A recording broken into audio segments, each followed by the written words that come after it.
নমস্কার বন্ধুরা, আমি সুশোভন আর আপনারা দেখছেন আপনাদের প্রিয় চ্যানেল অদ্ভুত অথচ বাস্তব। পশ্চিম এশিয়ায় যখন যুদ্ধের আগুন জ্বলছে, যখন বিশ্ববাজারে তেলের দাম আকাশ ছোঁয়া হয়ে ভারতের সাধারণ মানুষের পকেটে টান মারার উপক্রম করছে, ঠিক সেই সময় ভারত সরকার এক ঐতিহাসিক মাস্টার স্ট্রোক দিতে চলেছে। ভারতীয় অর্থনীতির ইতিহাসে যা আগে কখনো ঘটেনি। রিজার্ভ ব্যাঙ্ক অফ ইন্ডিয়া অর্থাৎ আরবিআই ভারতকে সেই অভাবনীয় উপহার দিতে চলেছে। আজ আমরা আলোচনা করব কেন আরবিআই তার ভাড়ার থেকে রেকর্ড পরিমাণ টাকা অর্থাৎ ডিভিডেন্ড সরাসরি ভারত সরকারকে দিতে চলেছে। এটা কি শুধুই লভ্যাংশ, নাকি যুদ্ধের বাজারে ভারতের এক গোপন অস্ত্র? চলুন আজকের এই স্পেশাল এপিসোডে পুরো বিষয়টি গভীরে গিয়ে দেখা যাক। বন্ধুরা, প্রথমেই আপনারা স্ক্রিনে এই হেডলাইনটি খুব ভালো করে দেখুন।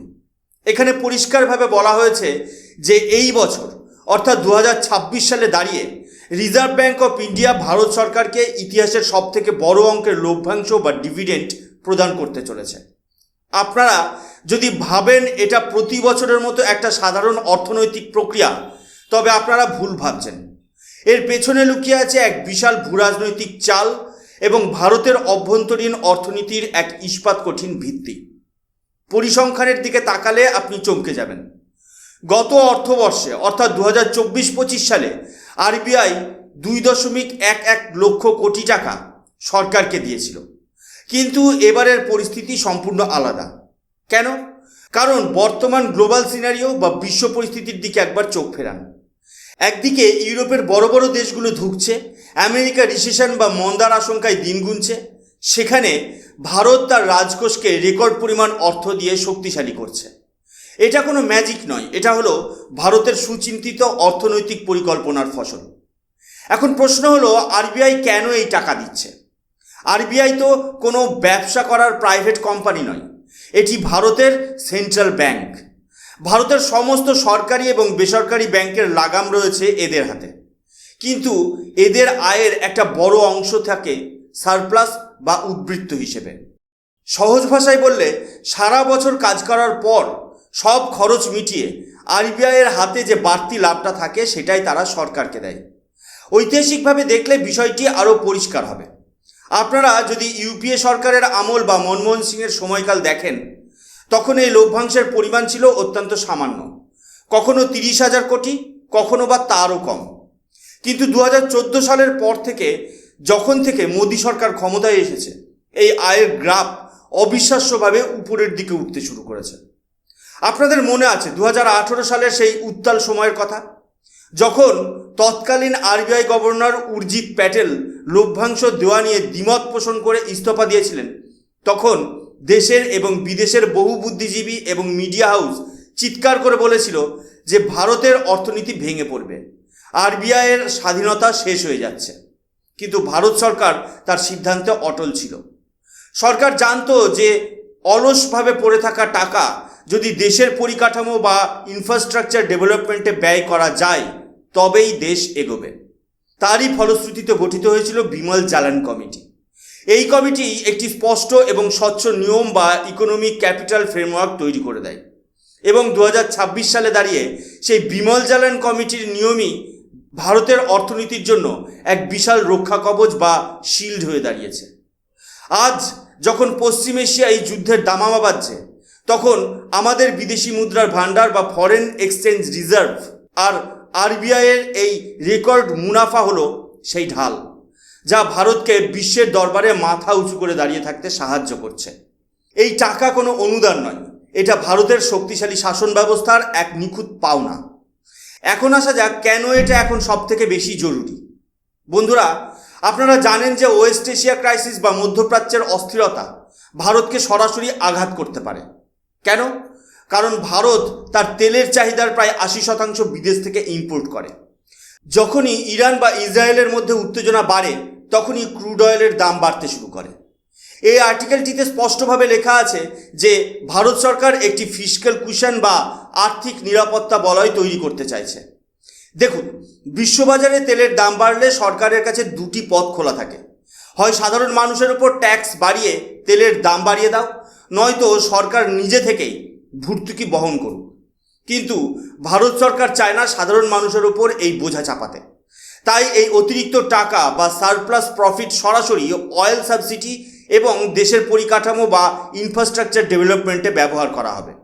এটিই হলো বর্তমান সরকারের জাতীয়তাবাদী অর্থনৈতিক নীতি। আমরা অন্যদের মতো অন্যের দয়ার উপর বেঁচে থাকতে চাই না। আমরা আমাদের নিজস্ব সংস্থার মাধ্যমেই আমাদের অর্থনীতিকে রক্ষা করছি। একেই বলে সেলফ রিলায়েন্ট ইন্ডিয়া বা আত্মনির্ভর ভারত। অনেকে প্রশ্ন করেন, আরবিআই কি টাকা ছাপিয়ে সরকারকে দেয়? একেবারেই না। যদি আরবিআই টাকা ছাপাতো তবে ভারতের অবস্থা আজ পাকিস্তান বা শ্রীলঙ্কার মতো হতো। আরবিআইয়ের আয়ের প্রধান তিনটি উৎস হলো: এক, ফরেন এক্সচেঞ্জ রিজার্ভ। ভারত তার প্রচুর পরিমাণ ডলার এবং সোনা আরবিআইয়ের ভল্টে জমা রাখে। যখনই আন্তর্জাতিক বাজারে ডলারের দাম বাড়ে বা সোনার দাম চড়ে, আরবিআইয়ের সেই সম্পদের মূল্যও বৃদ্ধি পায়। এই মূল্য বৃদ্ধিকে বলা হয় ফরেক্স গেইন। দুই, গভর্নমেন্ট সিকিউরিটিজ। ভারত সরকার যখন ঋণ নেয় তারা বন্ড ইস্যু করে। আরবিআই সেই বন্ডগুলো পরিচালনা করে এবং সেখান থেকে ভালো অঙ্কের সুদ বা ইন্টারেস্ট ইনকাম পায়। তিন, লেন্ডিং টু ব্যাঙ্কস।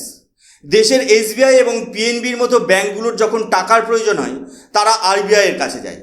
আরবিআই তাদের ঋণ দেয় এবং তারা বিনিময়ে রেপো রেট অনুযায়ী সুদ আদায় করে।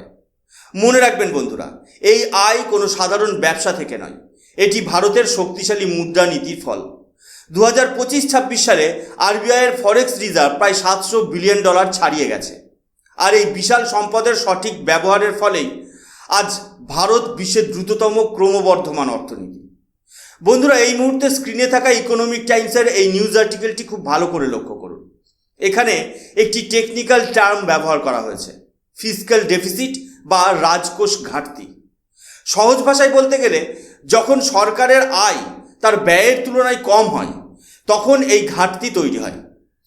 এখন প্রশ্ন হলো, কেন এই লভ্যাংশ ভারতের মতো বিশাল দেশের জন্য গেম চেঞ্জার হতে চলেছে?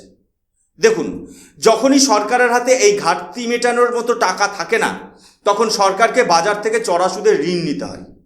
আর যখন সরকার বাজার থেকে প্রচুর পরিমাণে টাকা ধার করতে শুরু করে, তখন সাধারণ মানুষের জন্য লোনের সুদের হার বা ইন্টারেস্ট রেট হু হু করে বাড়তে থাকে। কিন্তু যখন আরবিআই প্রায় 3 লক্ষ কোটির কাছাকাছি এই বিশাল লভ্যাংশ সরাসরি সরকারের হাতে তুলে দিচ্ছে, তখন সরকারকে বাইরের উৎস থেকে কম ঋণ নিতে হচ্ছে। এর সরাসরি প্রভাব পড়ছে আপনার এবং আমার পকেটে। যারা ঘর কেনার জন্য হোম লোন নিচ্ছেন বা যাতায়াতের জন্য কার লোন নিচ্ছেন, তাদের ইএমআই নিয়ন্ত্রণে রাখতে এবং লভ্যাংশ পরোক্ষভাবে এক বিশাল ভূমিকা পালন করে। এটি কেবল বড় অঙ্কের সংখ্যা নয়, এটি সাধারণ মধ্যবিত্ত পরিবারের জন্য এক বিশাল স্বস্তি। কিন্তু এই লভ্যাংশের গুরুত্ব কি কেবল সাধারণ মানুষের ঋণের মধ্যেই সীমাবদ্ধ? একদমই নয়। এর দ্বিতীয় এবং সবথেকে গুরুত্বপূর্ণ দিকটি হলো ভারতের ন্যাশনাল সিকিউরিটি বা জাতীয় সুরক্ষা। বন্ধুরা, আপনারা জানেন আমাদের সীমান্তের পরিস্থিতি কতটা সংবেদনশীল। একদিকে চীনের আগ্রাসন, অন্যদিকে পাকিস্তানের ছায়াযুদ্ধ। এই দুই ফ্রন্টে লড়াই করার জন্য ভারতকে প্রতিনিয়ত আধুনিক হতে হয়। এই যে আরবিআইয়ের থেকে পাওয়া বিশাল ফান্ড, এটি সরাসরি ভারতের ডিফেন্স প্রকিউরমেন্ট বা সামরিক সরঞ্জাম কেনায় ব্যবহার করা হয়। আমাদের বায়ুসেনার জন্য নতুন প্রযুক্তি স্টেলথ ফাইটার, নৌসেনার জন্য শক্তিশালী পারমাণবিক সাবমেরিন কিংবা স্থলবাহিনীর জন্য অত্যাধুনিক মিসাইল সিস্টেম, এই সব কিছুর জন্য যে কয়েক হাজার কোটি ডলারের ফান্ডের প্রয়োজন, সেখানে এই লভ্যাংশ একটি অদৃশ্য সঞ্জীবনী শক্তি হিসেবে কাজ করে। মনে রাখবেন, একটি দেশ তখনই সুরক্ষিত থাকে যখন তার অর্থনীতি এবং প্রতিরক্ষা উভয়ই সচল থাকে। তাই আরবিআইয়ের এই মুনাফা কেবল অর্থনীতির রিপোর্ট কার্ড নয়, এটি ভারত মাতার সুরক্ষার জন্য তৈরি এক অভেদ্য বর্ম। এই টাকা দিয়ে যখন আমাদের সেনারা সীমান্তে আধুনিক অস্ত্র পায়, তখন সেই লভ্যাংশের প্রকৃত মূল্য সার্থক হয়।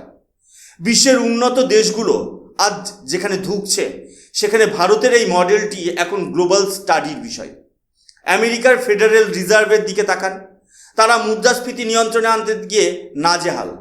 কিন্তু ভারতের আরবিআই খুব সচেতনভাবে বাজার থেকে বাড়তি টাকা বা এক্সেস লিকুইড টেনে নিচ্ছে এবং তা সরকারি প্রকল্পের মাধ্যমে আবার জনগণের সেবায় ফিরিয়ে দিচ্ছে। পশ্চিমের অনেক মিডিয়া হাউস প্রচার করার চেষ্টা করছে যে ভারত সরকার আরবিআইয়ের স্বায়ত্তশাসন বা অটোনমি নষ্ট করছে। কিন্তু আমাদের মনে রাখতে হবে, আরবিআই আইনের 47 নম্বর ধারা বা section 47 of the RBI act অনুযায়ী সারপ্লাস প্রফিট সরকারকে দেওয়াটা সম্পূর্ণ আইনসম্মত। ভারতের সম্পদ ভারতের জনগণের কাজে লাগবে, এর মধ্যে বিতর্ক কোথায়? যখন পশ্চিম এশিয়ায় যুদ্ধের ফলে সাপ্লাই চেইন বিঘ্নিত হচ্ছে, তখন এই লভ্যাংশই আমাদের জন্য শিল্ড হিসেবে কাজ করছে। এটি হলো ইকোনমিক সভারেনিটি বা অর্থনৈতিক সার্বভৌমত্ব। সবশেষে এটাই বলতে হয়, ভারত আজ আর কোনো দুর্বল দেশ নয় যে বিশ্ববাজারের সামান্য ঝটকায় ভেঙে পড়বে। আমাদের সরকার এবং আমাদের কেন্দ্রীয় ব্যাংক উভয়ই কাঁধে কাঁধ মিলিয়ে কাজ করছে। আরবিআইয়ের এই রেকর্ড লভ্যাংশ প্রমাণ করে দেয় যে ভারতের অর্থনীতি কতটা স্বাস্থ্যকর। এই টাকা দিয়ে যেমন হাইওয়ে তৈরি হবে, তেমনি গরিব মানুষের জন্য কল্যাণকর প্রকল্প চলবে, আবার সীমান্তে সেনার শক্তিও বাড়বে। এই এপিসোডটি আপনাদের কেমন লাগলো তা কমেন্ট করে অবশ্যই জানাবেন। আপনারা কি মনে করেন, এই টাকা কি ভারতের অর্থনীতির মোড় ঘুরিয়ে দেবে? আপনাদের মতামত জানতে আমি আগ্রহী। বন্ধুরা, আপনারা দেখছিলেন অদ্ভুত অথচ বাস্তব। আমরা প্রতিনিয়ত চেষ্টা করি আপনাদের সামনে এই রকম গভীর তথ্য এবং জিওপলিটিক্যাল বিশ্লেষণ নিয়ে আসতে। ভিডিওটি ভালো লাগলে লাইক করুন, বন্ধুদের সাথে শেয়ার করুন, আর হ্যাঁ, আমাদের পরিবারে নতুন হলে চ্যানেলটি সাবস্ক্রাইব করতে ভুলবেন না। আমি সুশোভন, দেখা হচ্ছে পরের ভিডিওতে। ততক্ষণ পর্যন্ত ভালো থাকবেন, সুস্থ থাকবেন। জয় হিন্দ, বন্দে মাতরম, ভারত মাতা কি জয়।